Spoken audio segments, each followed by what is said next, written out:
Dambuhala. Made a break for it, sensation. I light it up. I'm strong enough to make it through. Hindi ako marunong magpa-cute kasi cute na ako. Gonna take this spark I found and turn it into lightning, turn it into lightning. It won't be long before these stars are aligning. They're aligning. I got this desire down in my soul. On your mark, ready, set, let's go. This spark I found, I'll turn it into lightning, turn it into lightning. Gonna take this spark I found and turn it into lightning. It won't be long before these stars are aligning. They're aligning. Gonna take this spark I found and turn it into lightning, turn it into lightning. It won't be long before these stars are aligning. They're aligning. I got this desire down in my soul. On your mark, ready, set, let's go. This spark I found, I'll turn it into lightning, turn it into lightning.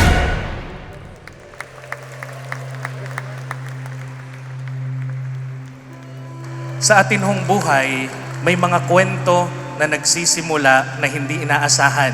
May mga kwentong nagsisimula lamang sa biruan, pero nauuwi sa pagpapalitan ng pangakong habang buhay na pag-iibigan.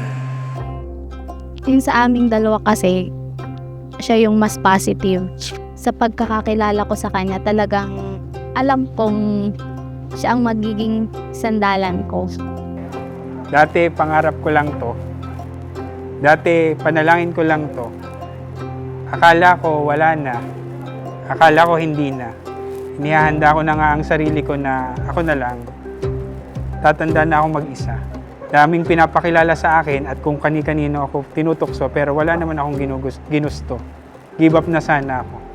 Ngunit sino nga bang mag-aakala na kay Kristo ko lang ang sagot, na si Kristo lang ang magpapakilala sa akin at sa'yo.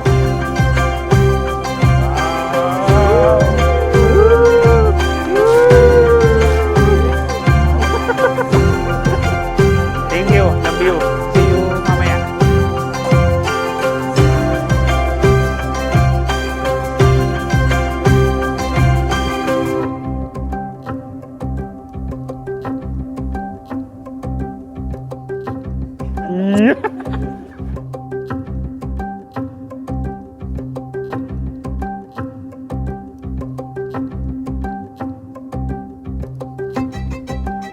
Sino ba ang mag-aakala na hahantong sa ganito? May ihaharap sa dambana na ikaw ang kasama ko. Mahal, panibagong yugto na ng ating buhay, ang sinisimula natin ngayon. Hayaan mong patuloy kong ipadama sa iyo ang aking pagmamahal. Mary Rose, sumasang-ayon ka ba na maging asawa si Ronel na narito ngayon alinsunod sa batas at mga alituntunin ng ating banal na simbahan? Opo, Father. Ikaw naman, Ronel, sumasang-ayon ka ba na maging may bahay si Mary Rose na narito ngayon alinsunod sa batas at mga alituntunin ng ating banal na simbahan? Opo, Padre.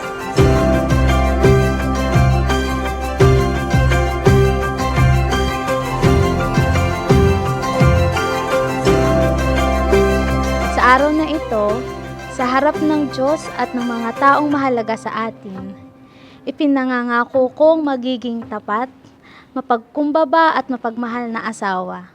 Hindi man laging perpekto ang ating mga araw, panghahawakan ko ang mga pangako kong pipiliin ka araw-araw sa lahat ng panahon.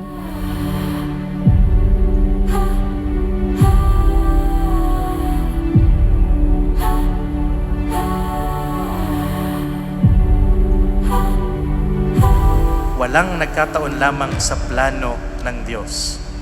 Sabi nga ni Saint Pope John Paul II, in the designs of providence, there is no mere coincidence.